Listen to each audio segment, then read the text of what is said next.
In the dead of night, a small, enslaved man crouched beside the Ohio River in 1850. He held a crudely drawn map in charcoal, marking safe houses, river crossings, even slave catcher patrols. He risked his life on a route so secret it had no map, except what he carried in his head. This is the story of one of those escape maps of the Underground Railroad. The year is 1850. The United States has just passed the Fugitive Slave Act of 1850, strengthening federal laws so that escaped enslaved people can be reclaimed even in free states. Enslaved people in the South know the stakes are higher. They must move at night, hide by day, cross rivers and borders. One of the most powerful networks of escape is the Underground Railroad. That term is metaphorical. There was no literal underground or railroad. It was a loose network of hidden routes and stations, safe houses, run by abolitionists, free blacks, and others. In his 1872 work, abolitionist William Still documented hundreds of escape stories. For many escapees, a map meant memory, covert clues, and trust. One documented figure, Daniel Hughes, 1804 to 1880, was a conductor in Pennsylvania. He hid runaways in the hold of his barge and led them north via the Susquehanna River toward eventual freedom in Canada. His property north of Williamsport, Pennsylvania, became known locally for its role in escapes. Routes often follow geographic features, rivers, ridges, valleys, even old canals. Escapees might travel from Maryland or Virginia, cross into Pennsylvania or Ohio, head toward Detroit or Lake Erie, then into Ontario, Canada. The Ohio River was called the River Jordan by many escapees. Consider the life of Harriet Tubman, circa 1822 to 1913. Born Araminta Ross on Maryland's eastern shore, she escaped slavery in 1849, making about 13 return trips and liberating about 70 enslaved people. She navigated rough terrain, marshes, nights of fear, and federal law dangers. Some popular claims about much higher totals are not supported by primary documentation. In 1854 and the years around it, legal and political pressures made escape even more urgent for many. To plan an escape, individuals often obtained scraps of information: which farm to head toward, which station master to contact, which free black community lay ahead.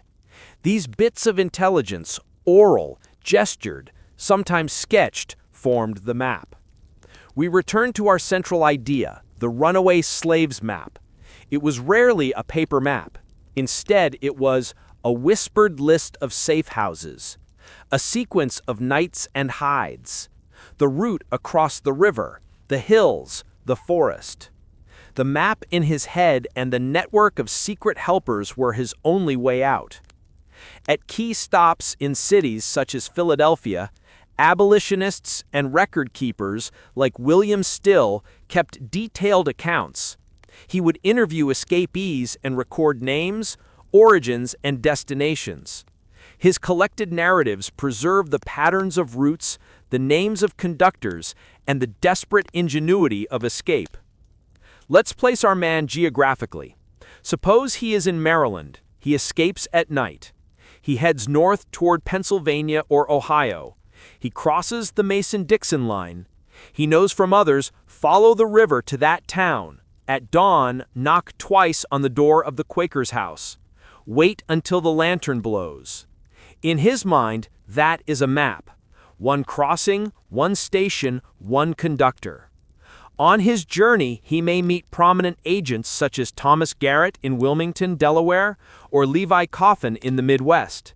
Levi Coffin's home became known informally as the Grand Central Station of the Underground Railroad.